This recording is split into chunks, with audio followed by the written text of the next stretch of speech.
de la ciudad. Frente a todas sus amigas, ella anunció que yo pagaría la cuenta, pensando que me vería avergonzada. Pero cuando el gerente llegó a la mesa y dijo 3 palabras, su sonrisa desapareció.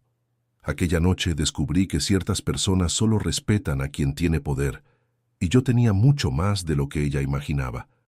Pero antes de continuar, verifica si ya estás suscrito al canal y escribe en los comentarios, ¿de dónde estás viendo este video? Nos encanta saber hasta dónde están llegando nuestras historias. Mi nombre es Catalina, tengo 35 años, y durante mucho tiempo creí que el amor sería suficiente para superar cualquier obstáculo. Que si amaba de verdad, las personas a mi alrededor también me amarían de vuelta. Que la bondad atrae bondad. Que la humildad conquista respeto. Estaba completamente equivocada. La historia que voy a contar sucedió hace poco más de un año, pero aún siento el peso de aquella noche en cada fibra de mi cuerpo. No por tristeza, eso ya pasó, sino por gratitud, porque aquella cena cambió mi vida de una forma que jamás podría haber predicho. Todo comenzó cuando conocí a Javier.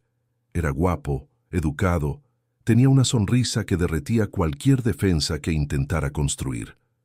Nos conocimos en una conferencia de negocios. Yo estaba allí representando el grupo empresarial de mi familia, y él trabajaba como director comercial de una empresa de tecnología. Parecíamos la pareja perfecta. Lo que Javier no sabía, y me aseguré de que así fuera, era la real extensión del patrimonio de mi familia. Miren bien, mi papá, don Antonio, construyó un imperio a lo largo de 40 años. Comenzó con un pequeño restaurante en el interior de Guanajuato, y cuando murió hace 5 años, dejó una red de 17 establecimientos esparcidos por todo el país, además de inmuebles comerciales e inversiones diversas. Yo era hija única, todo quedó para mí. Pero nunca quise alardear, nunca quise que la gente se acercara a mí por el dinero. Entonces vivía de manera simple. Habitaba en un apartamento modesto, usaba ropa común, conducía un auto popular. Trabajaba en la administración del grupo empresarial, pero siempre entre bastidores, lejos de los reflectores. Cuando comencé a salir con Javier, él asumió que yo era solo una empleada común, y lo dejé pensar así. Quería ser amada por quien era, no por lo que tenía. El problema es que la mamá de él, doña Mercedes, era exactamente el tipo de persona que intentaba evitar. Era viuda de un empresario que quebró poco antes de morir, y desde entonces vivía a costa de su hijo. Pero mantenía la pose de mujer rica, frecuentando los mejores lugares, usando ropa de marca y mirando a todos de arriba hacia abajo. Desde el primer día que me conoció, dejó claro que yo no era lo suficientemente buena para su hijo. Para ella, yo era una empleadilla sin futuro, sin clase, sin nada que ofrecer, y se aseguraba de recordármelo siempre que podía. Comentarios sobre mi ropa, sobre mi cabello, sobre el barrio donde vivía, sobre mi falta de refinamiento. Era maestra en disfrazar insultos de consejos, en transformar humillaciones en preocupaciones de madre. ¿Y Javier? Nunca me defendía. Decía que su mamá era así, que no debería tomarla en serio, que con el tiempo se acostumbraría a mí. Yo aguantaba en silencio. Por amor, por esperanza, por miedo a perder al hombre que creía amar. Hasta aquella cena. Fue un viernes de noviembre. Javier me llamó al final de la tarde diciéndome que su mamá había organizado una cena especial en un restaurante muy sofisticado. Sería una celebración por el aniversario de bodas de una amiga suya, y ella insistía en que yo estuviera presente. Me pareció extraño. Doña Mercedes nunca insistía en mi presencia en nada, pero Javier insistió tanto que terminé aceptando. Pasé la tarde arreglándome. Elegí un vestido negro simple, discreto, que había comprado en una tienda departamental. Nada de joyas llamativas o maquillaje exagerado.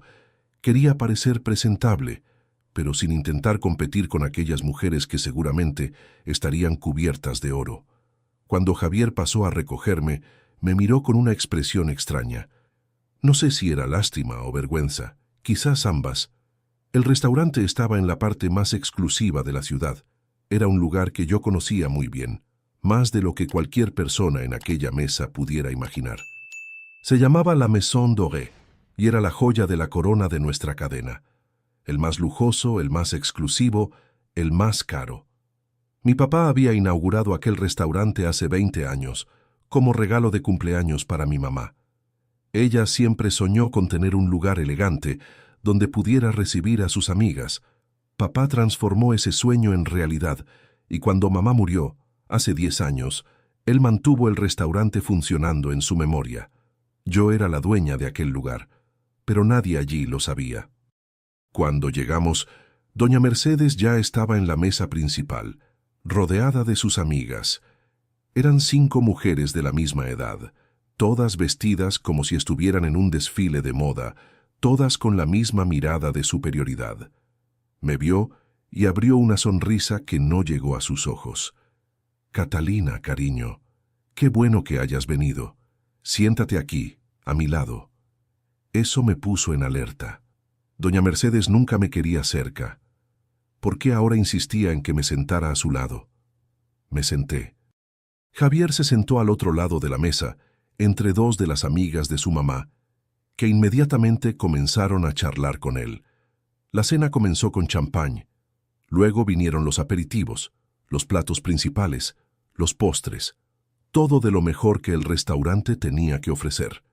Yo conocía cada platillo, cada ingrediente, cada técnica usada en la preparación, pero fingí estar impresionada, como si fuera mi primera vez allí. Durante toda la cena, doña Mercedes no desperdició una oportunidad de lanzarme indirectas. «Catalina, cariño, ¿ya habías estado en un lugar como este antes? Debe ser todo muy nuevo para ti». Yo solo sonreí y dije que el lugar era realmente muy bonito. «Me imagino», ella soltó una risita. «Con el salario de empleada es difícil frecuentar lugares así, ¿verdad?». Sus amigas rieron junto a ella. Sentí mi rostro quemar, pero mantuve la compostura. Javier fingió no escuchar.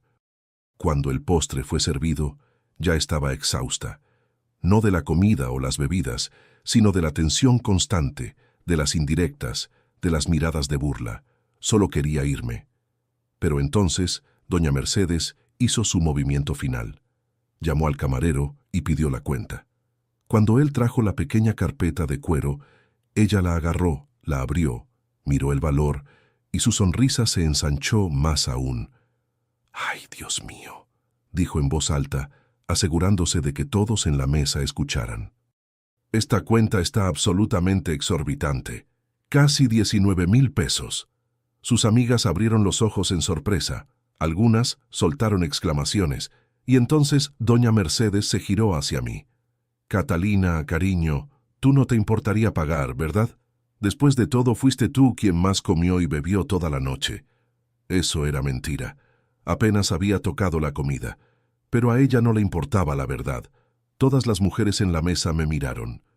Algunas con lástima, otras con una curiosidad mórbida, esperando ver mi humillación. Javier finalmente me miró, pero no dijo nada. Su silencio fue más doloroso que cualquier palabra. Sentí el peso de aquel momento. Sentí el aire pesado, las miradas sobre mí, la expectativa de que fuera a desmoronarme. Y fue en ese momento exacto cuando el gerente del restaurante apareció. El gerente de la Maison Dorée se llamaba Rodrigo. Había trabajado con nosotros durante 15 años, desde que el restaurante abrió.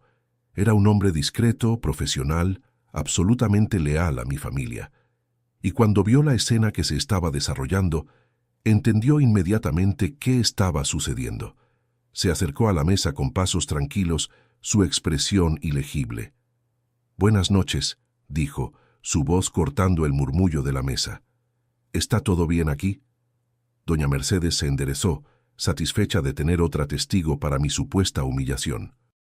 Sí, está todo perfecto», respondió con falsa simpatía. «Estábamos apenas resolviendo quién va a pagar esta cuenta maravillosa. Mi nuera aquí se ofreció gentilmente. Yo no me había ofrecido para nada». Pero no tuve tiempo de protestar. Rodrigo miró la cuenta, luego me miró a mí, e hizo algo que dejó a todos en la mesa en silencio absoluto. Agarró la carpeta de cuero, la cerró y la colocó de vuelta en el bolsillo de su saco. «Con permiso, señora», dijo dirigiéndose a doña Mercedes con una educación gélida, «pero creo que hay un malentendido aquí». Doña Mercedes frunció el ceño. «¿Un malentendido? ¿Cuál malentendido?» Rodrigo se giró hacia mí e inclinó ligeramente la cabeza. «Señorita Catalina», dijo usando el trato formal que siempre usaba conmigo, «¿desearía que providenciara algo más? Quizás una botella del vino que su papá guardaba para ocasiones especiales». El silencio que siguió fue ensordecedor. Doña Mercedes parpadeó confusa. «Señorita Catalina», repitió, «¿por qué la está llamando así?» Rodrigo mantuvo su expresión neutral. «Porque la señorita Catalina es la propietaria de este restaurante. De hecho, de toda la cadena La Maison. Ha sido mi patrona durante los últimos 5 años. Si alguien hubiera dejado caer un alfiler en ese momento, el ruido habría resonado por todo el salón». Doña Mercedes se puso blanca, literalmente blanca. El color se fue de su rostro como si alguien hubiera corrido una cortina. «¿Qué?», susurró. «¿Esto es algún tipo de broma?» «No, señora», respondió Rodrigo con tranquilidad. «La familia de la señorita Catalina es propietaria de este establecimiento desde su inauguración. Su papá, el señor Antonio, fundó la cadena hace más de 2 décadas. Tras su fallecimiento, la señorita Catalina asumió el control del grupo empresarial». Hizo una pausa y luego añadió con una sutileza devastadora: «Además, puedo informar que esta mesa específica, donde las señoras están sentadas, fue diseñada personalmente por la mamá de la señorita Catalina. Era su mesa favorita». Sentí mis ojos arder. No de vergüenza, sino de emoción. Rodrigo sabía exactamente lo que estaba haciendo. Me estaba defendiendo de la única forma que podía, con la verdad. Doña Mercedes se giró hacia mí, su boca abriéndose y cerrándose como un pez fuera del agua. «Tars, ¿tú eres dueña de este lugar?», balbuceó. «¿Y nunca dijiste nada?». La miré directamente, por primera vez aquella noche sin desviar la mirada. «Usted nunca preguntó», respondí simplemente. Estaba demasiado ocupada juzgándome. Sus amigas comenzaron a cuchichear entre sí, lanzando miradas nerviosas a doña Mercedes. El clima en la mesa cambió completamente. De repente, yo no era más la empleadilla sin futuro. Yo era la dueña del restaurante más exclusivo de la ciudad. Y ellas estaban sentadas en mi mesa. Doña Mercedes intentó recomponerse. «Bueno, esto cambia las cosas», dijo con una risa forzada. «¿Por qué no nos contaste antes, cariño? Podríamos haber...» «¿Qué?», la interrumpí. «¿Tratarme con respeto?». Ella tragó saliva. «No es eso lo que quise decir, es exactamente eso que quiso decir», dije, mi voz firme, pero sin rabia. «Usted pasó los últimos 8 meses humillándome porque pensaba que no tenía dinero. Me miró de arriba hacia abajo porque mi ropa no tenía etiquetas de marca. Me invitó a esta cena específicamente para avergonzarme frente a sus amigas». Hice una pausa, dejando que mis palabras se hundieran. Quería verme llorar, quería que implorara, quería que me avergonzara intentando pagar una cuenta que no podría costear. Doña Mercedes no respondió, pero su silencio era respuesta suficiente. Me levanté de la mesa. «Bien», dije, «la cuenta de esta noche está cancelada. Pueden comer y beber lo que quieran. Es por mi cuenta».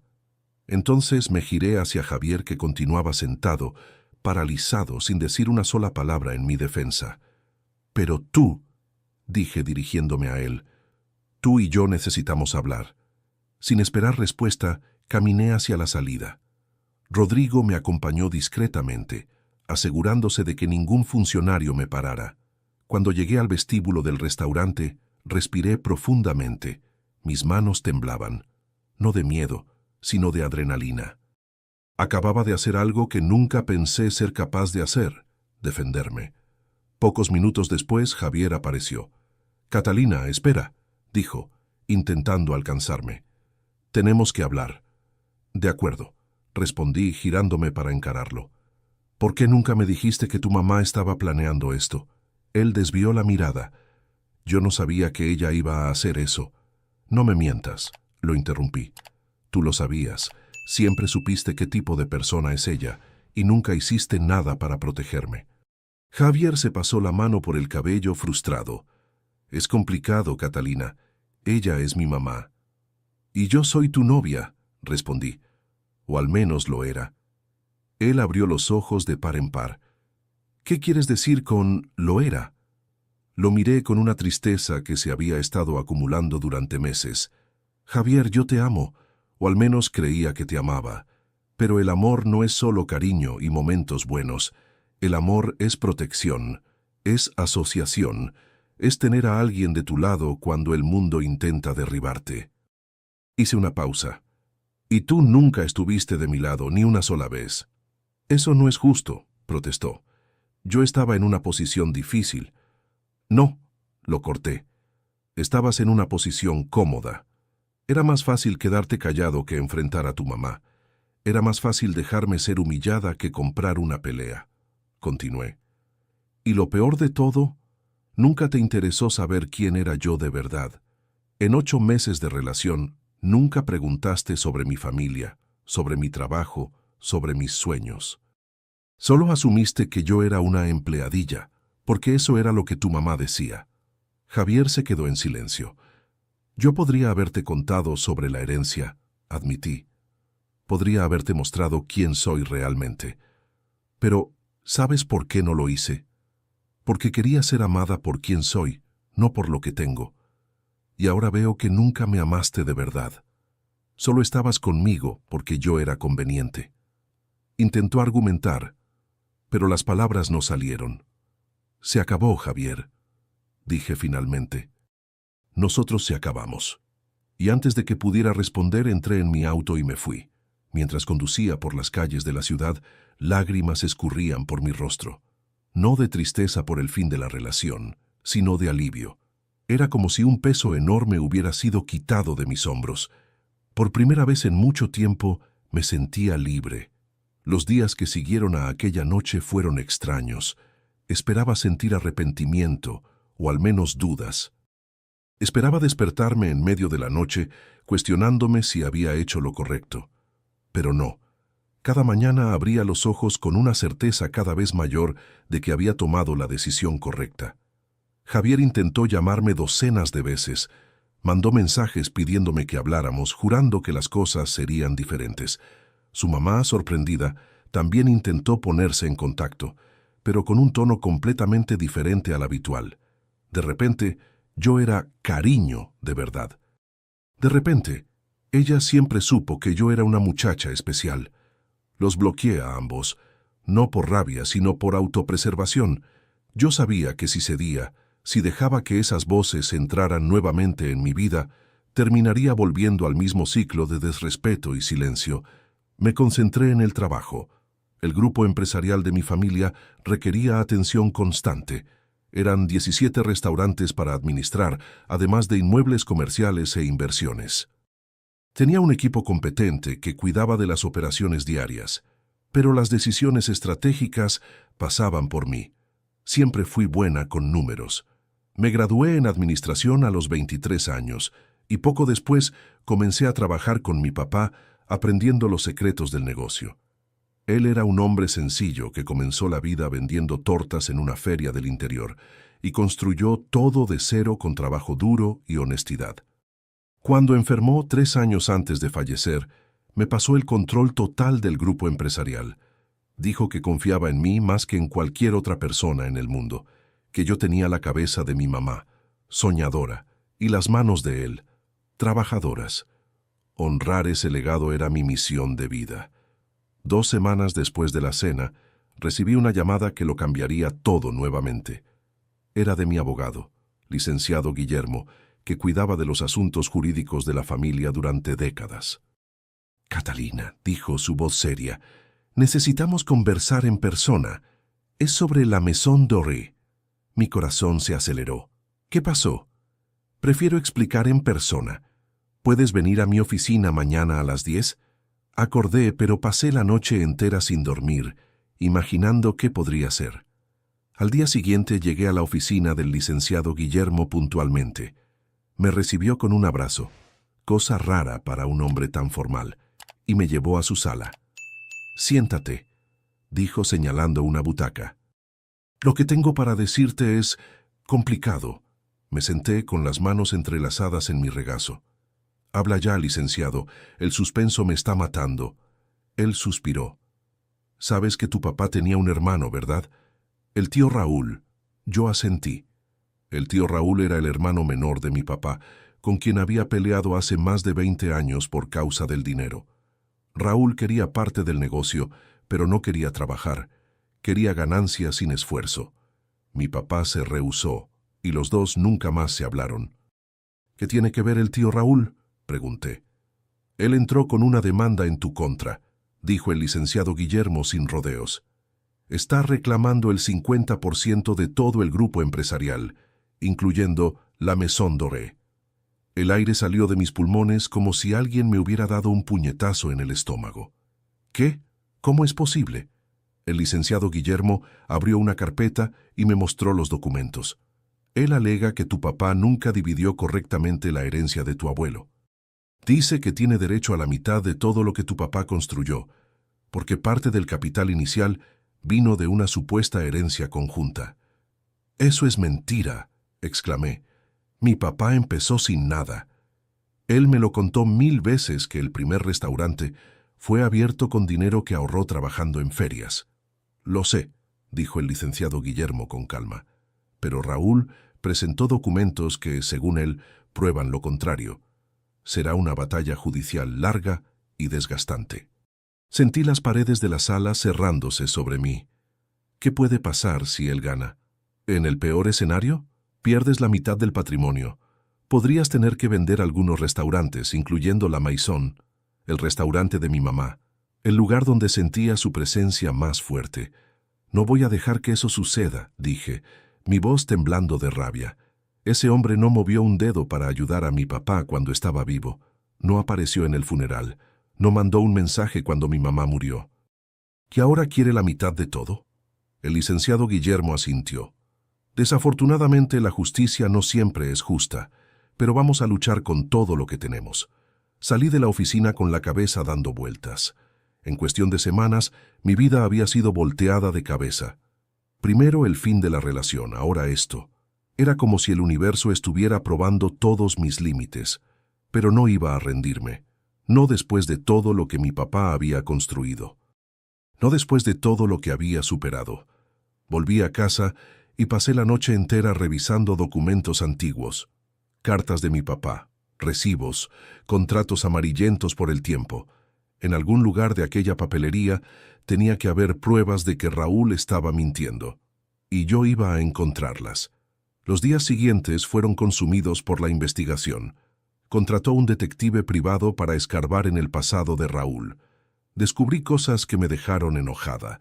Raúl se había casado 3 veces. Todas las esposas lo dejaron llevándose parte de su patrimonio. Había quebrado 2 negocios por mala administración. Estaba endeudado hasta el cuello y vivía de préstamos que nunca pagaba. La demanda en mi contra era su último intento de conseguir dinero fácil. Pero el descubrimiento más importante vino de un lugar inesperado. Una noche, mientras vaciaba el ático de la casa de mis papás, que había mantenido intacto desde su muerte, encontré una caja que nunca había visto antes. Estaba escondida detrás de muebles viejos, cubierta de polvo. Dentro había docenas de cartas, cartas intercambiadas entre mi papá y mi abuelo, décadas atrás. Y en esas cartas, la verdad sobre la pelea entre mi papá y Raúl estaba escrita con todas las letras. Las cartas estaban amarillentas, algunas con los bordes rasgados por el tiempo. La letra de mi abuelo era temblona. Escribió muchas de ellas ya al final de su vida, cuando la enfermedad lo consumía lentamente. Pero las palabras eran claras, dolorosamente claras. Pasé la noche entera leyendo. La historia que mi papá me contó era verdad. Comenzó de cero, vendiendo tortas en ferias del interior. Pero había una parte que nunca mencionó, quizás por vergüenza, quizás por dolor. Cuando mi abuelo falleció, dejó una pequeña propiedad rural para ser dividida entre sus 2 hijos. No era mucho, una casa simple y algunas hectáreas de tierra. Mi papá quería vender su parte y usar el dinero para abrir el primer restaurante. Raúl aceptó comprar la parte de mi papá, prometiendo pagar en parcialidades. Pero Raúl nunca pagó. Mes tras mes, él daba excusas. El dinero no llegó. El banco atrasó. El cheque rebotó. Mi papá esperó pacientemente 2 años, 2 años en que él continuó trabajando en las ferias, juntando centavo por centavo, mientras esperaba el dinero que su hermano debía. Hasta que un día, mi papá descubrió la verdad.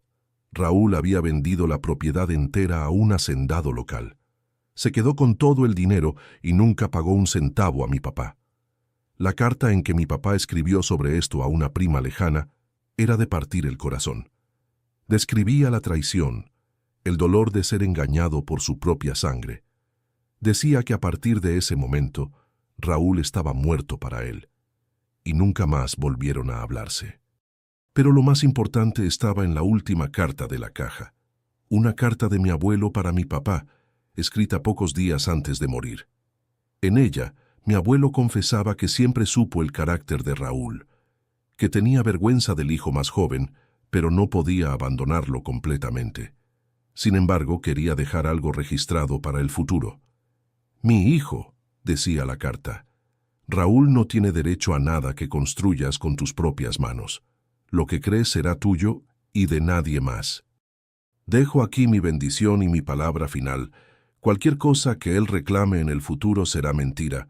Tú sabes la verdad, y Dios también lo sabe».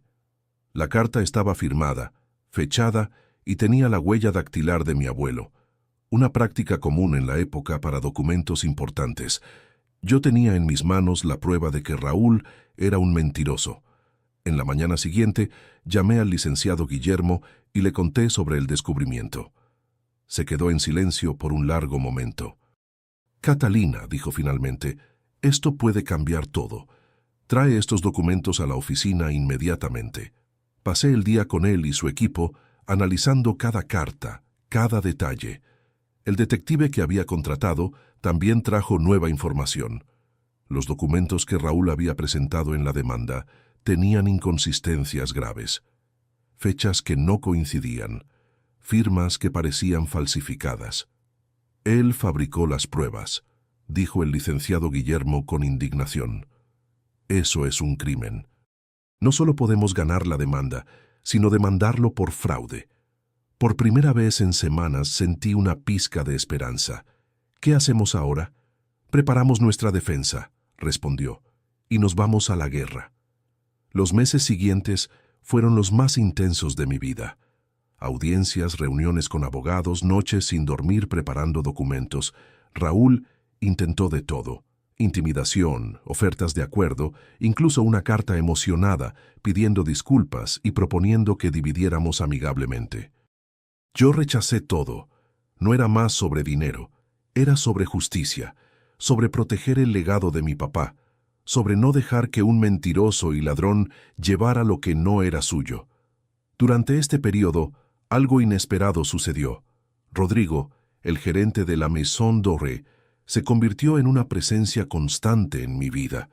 Acompañaba cada desarrollo del caso, ofrecía apoyo en los momentos difíciles y me recordaba constantemente quién era yo y de dónde venía.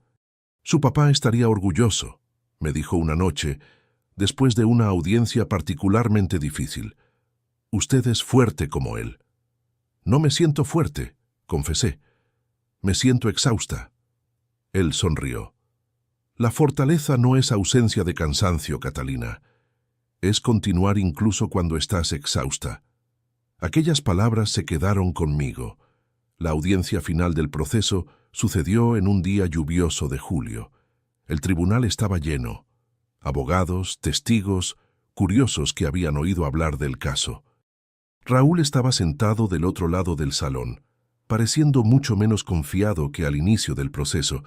El licenciado Guillermo presentó nuestras pruebas metódicamente: las cartas de mi abuelo, los registros bancarios probando que mi papá nunca recibió dinero de herencia.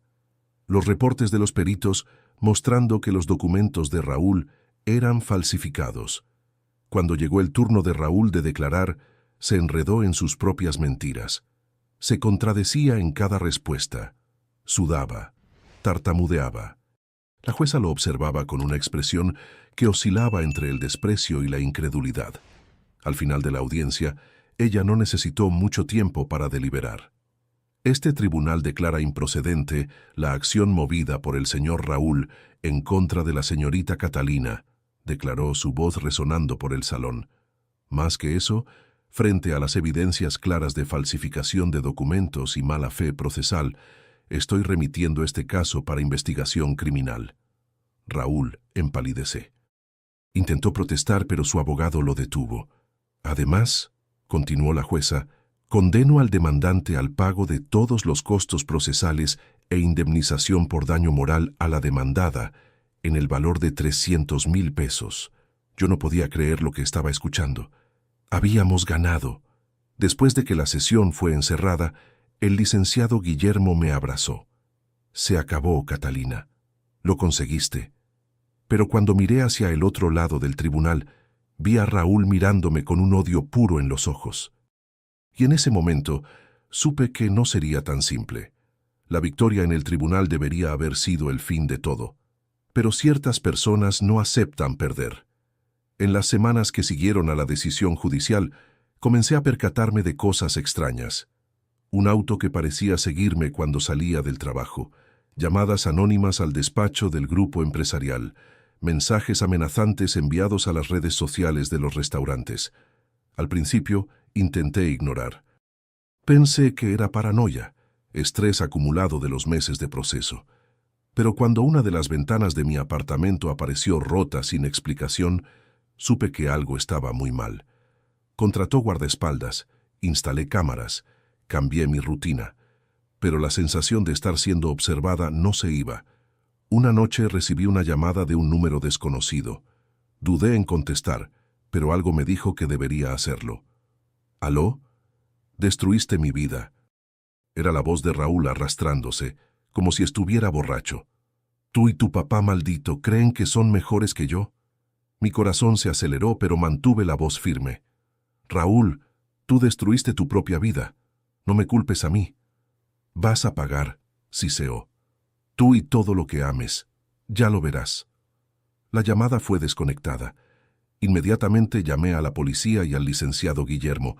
Registramos la amenaza, pedimos medidas protectivas.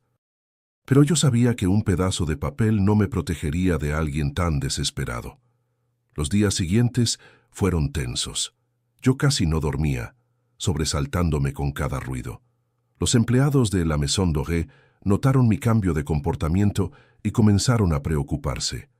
Rodrigo fue el único que consiguió calmarme. Usted no puede dejar que el miedo controle su vida, dijo una noche cuando fui al restaurante para verificar cómo estaban las cosas. Si hace eso, él gana incluso sin hacer nada. Usted no entiende, respondí. Él es capaz de cualquier cosa. Vio lo que hizo en el proceso. Vi, concordó Rodrigo. También vi a usted enfrentarlo y vencer. La mujer que derrotó a Raúl en aquel tribunal no es la misma que está temblando de miedo ahora. Él tenía razón. En algún momento había dejado que el miedo me consumiera. Aquella noche tomé una decisión. No iba a huir más. No iba a esconderme más. Si Raúl quería guerra, iba a tener. Contrató un equipo de investigación para monitorear los movimientos de Raúl. Descubrí que estaba viviendo en un apartamento que se caía a pedazos en las afueras, rodeado de deudas y perseguido por acreedores. La decisión judicial de pagar 300,000 pesos de indemnización había sido la gota que derramó el vaso. Estaba completamente arruinado, pero también descubrí algo más perturbador. Raúl tenía un hijo, Luis, del que nunca hablaba. Luis tenía 25 años, vivía en otra ciudad y había cortado contacto con su papá hace años. Cuando mi equipo consiguió localizarlo, aceptó hablar conmigo. Nos encontramos en un café neutral, lejos de todo. Luis era un joven de apariencia cansada, con ojeras profundas y un aire de quien carga el peso del mundo en los hombros. Entonces eres la Catalina, dijo cuando me vio. Mi papá habla de ti como si fueras el diablo en persona. ¿Y tú le crees? Luis soltó una risa amarga. Sé quién es mi papá. Sé de qué es capaz. Por eso es que me fui de cerca de él tan pronto como pude. Me contó sobre la infancia difícil, el papá que nunca trabajaba, que vivía de estafas, que trataba a la familia como si fueran empleados. La mamá que aguantó en silencio durante años hasta que finalmente reunió el coraje para pedir el divorcio. Él siempre tuvo envidia de su papá, dijo Luis. Hablaba de eso abiertamente. Decía que su hermano había tenido suerte, que había robado lo que era suyo, pero la verdad es que su papá trabajó y el mío prefirió estafar. Lo miré con compasión. Luis, ¿por qué me estás diciendo todo esto? Él suspiró. Porque mi papá me llamó la semana pasada, borracho como siempre. Dijo que iba a resolver las cosas de una vez por todas, que estaba planeando algo grande. Mi sangre se heló. ¿Qué exactamente? No sé, pero conozco a mi papá. Cuando habla así es peligroso. Pensé que debería saber. Agradecí a Luis y volví a casa con el corazón pesado. Repasé la conversación a la policía y a los guardaespaldas. Todos quedaron en alerta máxima, pero nada podría haberme preparado para lo que sucedió 3 días después. Era un miércoles normal. Yo estaba en el despacho del grupo empresarial, revisando reportes financieros, cuando mi teléfono sonó. Era Rodrigo. Catalina. Su voz estaba extraña, tensa. Necesitas venir al restaurante. Ahora. ¿Qué pasó? Él dudó. Solo ven, por favor. Conduje hacia la Maison Doré lo más rápido que pude, ignorando semáforos en rojo y pitos. Cuando llegué, vi carros de policía estacionados al frente. Bomberos, una ambulancia. Mi corazón se detuvo. Corrí adentro y encontré a Rodrigo en la entrada, pálido como la cera. ¿Qué pasó?, grité. Cuéntame.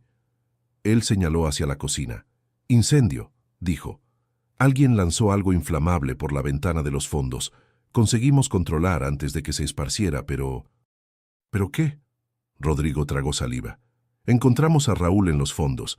Estaba intentando huir cuando uno de los cocineros lo vio. Hubo una pelea. Raúl se cayó y se golpeó la cabeza. Él está... vivo, pero inconsciente. La ambulancia lo está llevando ahora. Me derrumbé en una silla, las piernas incapaces de sostenerme. Raúl había intentado quemar el restaurante de mi mamá, el lugar más precioso que tenía, y casi lo consigue.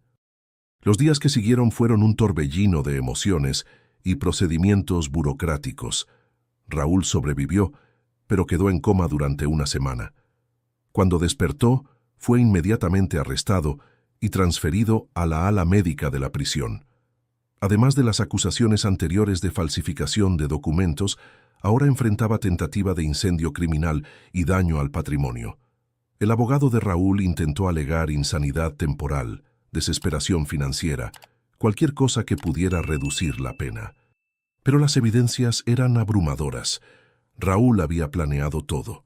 Compró el material inflamable días antes, estudió la rutina del restaurante, esperó el momento en que habría menos empleados. Si no fuera por la acción rápida de Rodrigo y del equipo de cocina, la Maison Doré habría quedado convertida en cenizas. La restauración del restaurante tomó 3 meses, 3 meses en que supervisé cada detalle, cada pared reconstruida, cada equipamiento reemplazado. Quería que quedara exactamente como antes. No, mejor que antes. Y quedó. La reapertura de la Maison Doré fue un evento que emocionó a toda la ciudad. La historia había filtrado a la prensa. La saga de la joven heredera que enfrentó a un tío corrupto, sobrevivió a amenazas y aún así consiguió preservar el legado de su familia. Periodistas querían entrevistas, revistas querían portadas. Rechacé casi todas. No quería fama, quería apenas paz. Pero hubo una entrevista que acepté, para un pequeño periódico local de una pequeña ciudad en el interior de Guanajuato, la ciudad donde mi papá había nacido. Parecía apropiado que aquella historia terminara donde todo comenzó. La reportera, Era una señora de cabellos blancos que conocía a mi familia desde décadas atrás. Su papá estaría muy orgulloso, dijo, los ojos con lágrimas. Usted honró su memoria. Solo hice lo que él me enseñó, respondí. Trabajar duro, ser honesta. Y nunca rendirse. Aquella noche, después de que todos los invitados se fueron, quedé sola en el restaurante.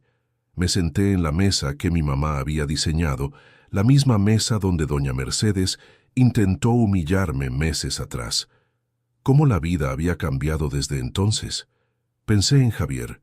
Supe por conocidos en común que había terminado con otra novia pocos meses después de mí, y otra después de esa. Doña Mercedes continuaba dictando la vida de él, y él continuaba obedeciendo. Sentí lástima. No rabia, no rencor. Apenas lástima de alguien que nunca tendría el coraje de vivir su propia vida. Pensé en Raúl, ahora cumpliendo pena en la prisión, destruido por su propia avaricia y resentimiento. Toda la energía que gastó intentando tomar lo que no era suyo podría haber sido usada para construir algo propio. Pero prefirió el camino fácil. Y el camino fácil siempre cobra su precio. Y pensé en mí misma. La Catalina de un año atrás era tan diferente, insegura, silenciosa, permitiendo que otros me definieran, escondiendo quién realmente era por miedo a no ser aceptada. Aquella Catalina murió aquella noche en el restaurante cuando doña Mercedes intentó humillarme. En su lugar nació alguien más fuerte, más confiada, alguien que sabía su valor y no necesitaba probarlo a nadie. Mi teléfono sonó, interrumpiendo mis pensamientos. Era Rodrigo. ¿Aún en el restaurante?, preguntó. Sí, estaba pensando. Pensar demasiado hace mal, bromeó. Si quieres compañía, sonreí. Me encantaría. 20 minutos después, Rodrigo llegó con una botella de vino, del stock especial que mi papá guardaba para ocasiones únicas. Creí que hoy merecía, dijo, sirviendo 2 copas. Brindamos en silencio. No había necesidad de palabras. En algún momento de aquella noche, entre conversaciones sobre el restaurante, sobre la vida, sobre el futuro, percaté de que mis sentimientos por Rodrigo habían cambiado. Él no era más apenas el gerente leal que conocía a mi familia hace años. Era alguien que me veía de verdad, que me apoyaba sin esperar nada a cambio, que estaba a mi lado en los momentos más difíciles. No sé quién dio el primer paso. Quizás fue él, quizás fui yo. Pero cuando nuestros labios se encontraron, fue como si todo finalmente hiciera sentido. No fue un beso de pasión desenfrenada, fue un beso de reconocimiento, de 2 personas que finalmente admitían lo que sentían. Cuando nos separamos, me miró con una mezcla de preocupación y esperanza. «Esto cambia todo», dijo. «Lo sé», respondí, «pero los cambios pueden ser buenos». Él sonrió. Aquella sonrisa tranquila que había aprendido a amar. ¿Qué diría su papá sobre esto? Pensé por un momento. Creo que diría que era hora. Y así, sentados en la mesa que mi mamá diseñó, en el restaurante que mi papá construyó, comenzamos un nuevo capítulo. Los meses siguientes fueron los más felices de mi vida. Rodrigo y yo mantuvimos nuestra relación discreta al inicio, no porque tuviéramos vergüenza, sino porque queríamos estar seguros de que era real antes de exponerlo al mundo. Y era real, más real que cualquier cosa que yo hubiera vivido. Con Javier siempre sentí que necesitaba esconderme, disminuirme, ser menos de lo que era para caber en sus expectativas y en las de su mamá. Con Rodrigo era lo opuesto. Él me animaba a ser más, a soñar más, a expandir los negocios, a asumir nuevos proyectos, a confiar en mi propia capacidad. «Usted es brillante», me dijo una noche, después de que cerré un acuerdo importante para abrir 2 nuevos restaurantes. «¿Por qué demoró tanto en darse cuenta?» «Porque nadie nunca me lo dijo», respondí. «O mejor, lo dijeron, pero yo no creía». «¿Y ahora?» Sonreí. «Ahora estoy comenzando a creer». El grupo empresarial creció exponencialmente aquel año. Los 17 restaurantes se convirtieron en 23. Las inversiones se diversificaron. contrató más empleados, implementé nuevas tecnologías, modernicé procesos antiguos. Pero el crecimiento que más me enorgullecía no era financiero. Creé una fundación en nombre de mis papás, la Fundación Antonio y María, dedicada a ayudar jóvenes emprendedores del interior que, como mi papá, soñaban en construir algo desde cero. Ofrecíamos capacitación, mentoría y microcréditos para quien tenía ideas pero no tenía recursos. En el primer año, ayudamos a más de 200 personas a abrir sus propios negocios, panaderías, talleres, salones de belleza, pequeños restaurantes. Cada historia de éxito me hacía acordar de mi papá, vendiendo tortas en la feria, soñando con un futuro mejor. Él estaría tan orgulloso. En un domingo de primavera, Rodrigo me llevó a un paseo al interior de Guanajuato. Dijo que quería mostrarme algo especial. Condujimos durante horas, conversando sobre todo y nada, hasta llegar a un pueblito perdido entre montañas. Era el lugar donde mi papá había nacido. Yo nunca había ido allá. Rodrigo estacionó frente a una casa simple, de paredes encaladas y techo de barro. En el jardín rosales florecían en tonos de rojo y rosa. «¿Qué es este lugar?», pregunté. «Era la casa de sus abuelos», respondió. «Su papá me habló sobre ella una vez, hace años. Dijo que soñaba en restaurarla, pero nunca tuvo tiempo». Mis ojos se llenaron de lágrimas. «¿Usted se acuerda de eso?». «Me acuerdo de todo lo que su papá me dijo», respondió Rodrigo suavemente. «Era un hombre especial, y usted es la continuación de él». Entramos en la casa. Estaba abandonada hace años, pero todavía era posible ver los rastros de una vida que existió allí. Fotografías empolvoradas en las paredes, muebles viejos corroídos por el tiempo. Una cocina donde mi abuela probablemente preparó miles de comidas. En la sala principal encontré algo que me hizo detenerme. Era un cuadro, un retrato pintado a mano de una pareja joven. Mis abuelos, percaté, cuando eran recién casados. Sonreían, llenos de esperanza, sin saber que sus hijos iban a trillar caminos tan diferentes. «Quiero restaurar esta casa», dije, la decisión formándose mientras las palabras salían. «Quiero transformarla en un memorial. Un lugar donde la gente pueda conocer la historia de la familia, de dónde venimos, lo que superamos». Rodrigo sostuvo mi mano. «Yo la ayudo», y así lo hicimos. La restauración tomó 6 meses. Contrató artesanos locales, usé técnicas tradicionales, preservé cada detalle original que pude. Cuando quedó lista, la Casa Memorial Antonio y María se convirtió en un punto de visitación para emprendedores de la Fundación, estudiantes de administración, y cualquier persona interesada en conocer una historia de superación. En la inauguración, más de 300 personas comparecieron. Políticos locales, periodistas, beneficiarios de la fundación, empleados de los restaurantes. Pero las presencias más importantes eran invisibles, mi papá y mi mamá, que sentía a mi lado en cada momento. Hice un discurso corto aquel día. Mi papá comenzó con nada, dije, mi voz resonando por el jardín florido.